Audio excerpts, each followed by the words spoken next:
The next text section is octal conversion. So for the first line, which is LI register V04, it shows to load the system call code for printing a string which is 4 into register V0.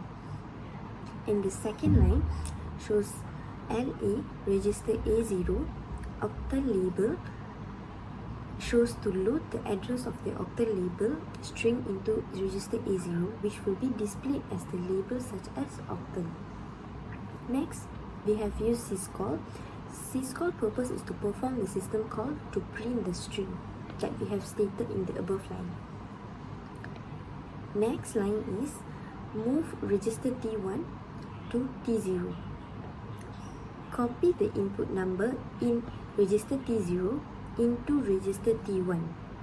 So, register T1 will perform division and register T0 will remain the original input number. The next line is LI register T2 0. This line is to set the counter register 2 to 0, which will be used to count the number of digits in the octal representation. LA register T3 octal output. The purpose of that line is to load the address of the octal output buffer into register T3, which will hold the octal digits temporarily.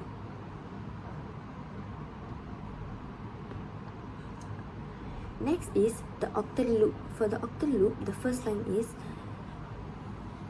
division, which is div register T1 8. So this line shows to divide the value of register T1 by 8, and it will update the register T1 with the quotient and storing the remainder in the HI register.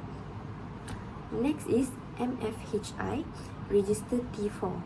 It will move the remainder, which is the current octal digit, from the HI register into register T4. The next line is ADD, which is add immediate. Add immediate register T4 48 converts the remainder into the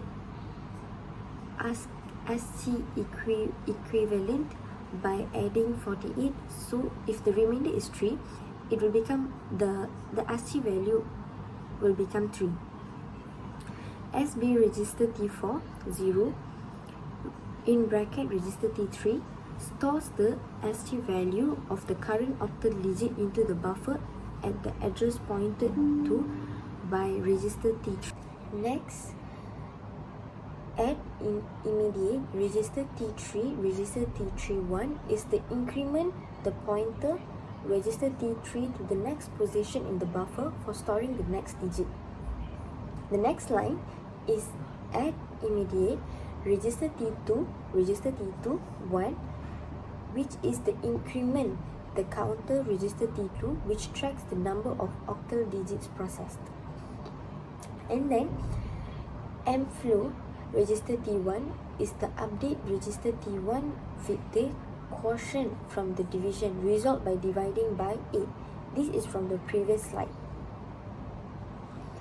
And the next line is bns register T1 octal loop.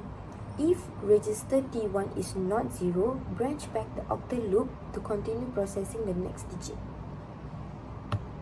So for the next slide, the purpose of the next slide is to reverse and print the octal digits. That's the next step of octal conversion. After the loop, the digits are stored in reverse order. This instruction moves the pointer register T3 back by one position to point the last valid octal digit. LB register A0 0 in bracket register T3. Load the current octal digit in ASCII from the buffer into register A0. The next line is LI register V011.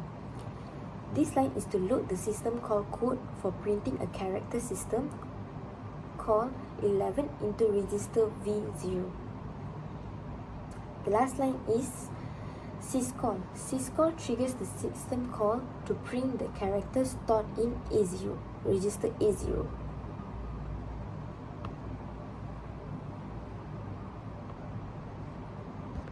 And then it is continued by reverse octal. So for reverse octal, the line is sub immediate register T3, register T3 1. Move the pointer register T3 backward by one position to the previous octal digit. And then sub immediate register T2, register T2 1. This line shows the decrement the counter register T2, which tracks the number of octal digits. So for the next line is, which is the last line, BGTZ register T2 reverse octal. If register T2 is greater than 0, indicating there are still digits to print, branch back reverse octal to continue printing the remaining digits. And now print a new line after the octal representation. After printing all the octal digits, this part of the code prints a new line to separate the octal result from any following output. So the line goes like LI, which is load immediate register V04. The next line is LA register A0 new line, and the final line is syscall. So that is all for octal conversion.